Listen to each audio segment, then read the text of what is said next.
Vous connaissez forcément cette odeur. Ce parfum unique, à la fois doux, salé, mêlant la vanille et l'amande, que l'on est capable de reconnaître parmi des milliers d'autres. C'est l'odeur du jouet le plus vendu de tous les temps, la pâte à modeler Play-Doh. Aujourd'hui, cette petite boîte jaune et rouge est présente dans presque toutes les écoles et toutes les chambres d'enfants de la planète. On l'associe immédiatement au rire, aux couleurs vives et aux premières sculptures enfantines.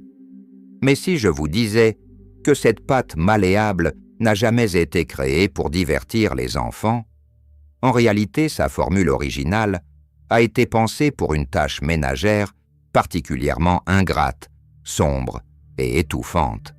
Récurer la suie noire et grasse qui recouvrait les maisons de l'Amérique industrielle au début du XXe siècle.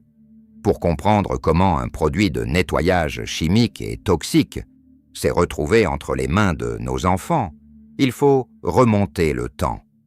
Si vous aimez découvrir l'envers du décor de ces objets qui ont façonné notre monde, laissez un petit pouce bleu pour aider la chaîne à grandir. C'est fait? Alors on continue. Nous sommes dans les années 1930, à Cincinnati, aux États-Unis. La Grande Dépression fait rage et l'hiver est rude. À cette époque, l'électricité est encore un luxe et le chauffage au gaz ou au fioul n'existe pas dans la majorité des foyers. Pour se chauffer et cuisiner, les familles n'ont qu'une seule option, le charbon. Chaque matin, il faut alimenter les poêles et les chaudières en fonte installées au sous-sol. Mais le charbon brûle mal. Il dégage une fumée noire, lourde et extrêmement collante. Cette fumée s'infiltre partout, sous les portes, à travers les planchers, et vient se déposer sur les murs des salons. En quelques semaines, les magnifiques papiers peints colorés des maisons victoriennes se couvrent d'une pellicule de suie noire et grasse. Pour les familles, c'est un véritable cauchemar domestique. Les papiers peints de l'époque sont faits de papier brut, très fragile, collés avec de l'amidon. Si vous tentez de les nettoyer avec de l'eau et du savon classique, le papier se détrempe instantanément, se déchire, et les motifs colorés coulent le long des murs. Il est impossible de frotter. Les murs restent désespérément noirs, sombres et insalubres. C'est dans ce contexte de crise qu'une petite entreprise familiale de Cincinnati, appelée Q-Toll, tente de survivre. Spécialisée dans la fabrication de savon industriel, Q-Toll est au bord de la faillite. Son directeur, un homme ingénieux nommé Cleo McVicker, comprend qu'il y a un marché colossal à conquérir. Il faut inventer un produit capable de retirer la suie des murs, sans utiliser une seule goutte d'eau. Cleo s'enferme dans son laboratoire et commence à faire des expériences. Il mélange de la farine de blé, de l'eau, du sel, de l'huile et un ingrédient clé, l'acide borique, un agent de conservation et un désinfectant léger. Le résultat est une pâte grisâtre, souple, extrêmement malléable et légèrement collante. Le mode d'emploi est révolutionnaire. Il suffit de prendre une boule de cette pâte dans la main et de la rouler doucement sur le papier peint noirci. Par un phénomène physique d'adhérence, la suie grasse se détache du mur et vient s'agglomérer à l'intérieur de la pâte. Au fur et à mesure qu'on la roule, la pâte devient noire, mais le mur retrouve sa propreté d'origine. Mieux encore, la formule ne laisse aucune trace de gras et n'abîme pas les motifs délicats du papier peint. Q-Toll vient de sauver des millions de foyers américains. Le produit s'arrache dans tout le pays. Pendant près de 20 ans, l'usine tourne à plein régime, produisant des tonnes de cette pâte nettoyante conditionnée dans de grands seaux en carton. Mais au début des années 1950, l'histoire de l'entreprise bascule. En 1949, Cleo McVicker meurt brutalement dans un accident d'avion. C'est son frère, Noah, et son jeune neveu, Joe McVicker, qui reprennent les rênes de Q-Toll. Ils héritent d'une entreprise prospère, mais ils ne se doutent pas que le monde est en train de changer à une vitesse phénoménale.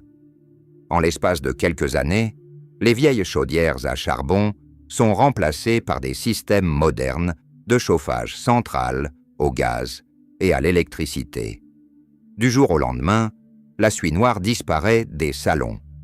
Pour achever l'entreprise, les fabricants de décoration lancent une innovation technologique majeure, le papier peint en vinyle. Ce nouveau matériau est plastifié, étanche et entièrement lavable à l'eau et à l'éponge. Plus personne n'a besoin de la pâte Q-Toll pour nettoyer ses murs. Les ventes s'effondrent de manière vertigineuse. Les stocks de pâte s'accumulent dans les entrepôts. En 1955, Q-Toll est à nouveau au bord du gouffre et la faillite semble inévitable.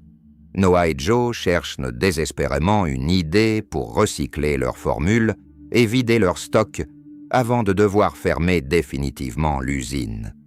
Le miracle va venir d'une femme totalement étrangère au monde des affaires, Kay Zufall. Kay est institutrice dans une école maternelle et surtout, elle est la belle-sœur de Joe McVicker. À l'approche des fêtes de fin d'année, Kay cherche une activité manuelle et créative pour ses élèves de maternelle. Elle veut leur faire modeler des petites décorations de Noël. À l'époque, la pâte à modeler traditionnelle existe, mais elle est faite d'argile dure, difficile à manipuler pour les petites mains des enfants, et elle laisse des traces grasses et colorées partout sur les tables et les vêtements. Kay se souvient alors d'un article de journal expliquant que la pâte de nettoyage de son beau-frère est extrêmement souple et propre. Elle achète quelques pots de nettoyant Q-Toll, retire les boules grises et les donne à ses élèves. La réaction est immédiate. Les enfants s'emparent de la pâte avec enthousiasme. Ils passent des heures à la malaxer, à la rouler, à fabriquer des bonshommes de neige et des petites maisons. La texture est parfaite, douce, souple, agréable au toucher et surtout, elle ne colle pas aux doigts et ne tache rien. Kay appelle immédiatement Joe McVicker et lui dit ces mots qui vont changer l'histoire industrielle. « Joe, tu n'as pas un produit nettoyant en faillite. Tu as le jouet du siècle entre les mains. » Joe McVicker comprend instantanément le potentiel. Mais on ne transforme pas un produit chimique industriel en jouet pour enfants sans de profondes modifications. Il y a de lourdes contraintes de sécurité et d'image à respecter. D'abord, il faut revoir la formule. La pâte d'origine contient des détergents et des conservateurs qui peuvent être irritants ou toxiques si un enfant venait à avaler un morceau de pâte. Q-Toll retire tous les composants chimiques dangereux et les remplace par des ingrédients de qualité alimentaire. De l'eau, du sel, de l'huile végétale et de la farine de blé. La pâte devient totalement inoffensive. Ensuite, il faut travailler l'aspect visuel. La pâte d'origine est d'un gris terne et triste, couleur de suie. Les McVicker ajoutent des colorants primaires éclatants, du rouge, du bleu et du jaune. Enfin, il reste un détail majeur, l'odeur. La formule originale dégage une odeur de détergent chimique désagréable. Pour la masquer, ils font appel à un parfumeur qui crée une fragrance de synthèse unique, mélange d'amandes douces, de vanille et de cerises.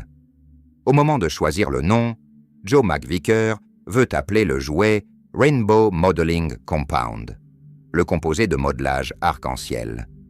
C'est à nouveau l'institutrice, Kay Zufall, qui intervient. Elle trouve ce nom beaucoup trop technique et ennuyeux pour des enfants. Elle propose un nom plus simple, plus percutant, facile à retenir. Play-Doh. En 1956, la marque Play-Doh est officiellement lancée. Mais l'entreprise Q-Toll est toujours ruinée et n'a pas un centime à dépenser dans des campagnes de publicité, à la radio ou dans les journaux. Joe McVicker tente alors un coup de poker légendaire. Il parvient à obtenir un rendez-vous avec Bob Keeshan, le producteur et l'acteur principal de Captain Kangaroo, l'émission de télévision pour enfants la plus populaire de toute l'Amérique. N'ayant pas d'argent pour acheter un spot publicitaire, Joe fait une offre folle au producteur. Utilisez ma pâte à modeler à l'antenne. Montrez aux enfants comment s'amuser avec tous les matins. Et en échange, je vous donne 2% de toutes mes ventes futures.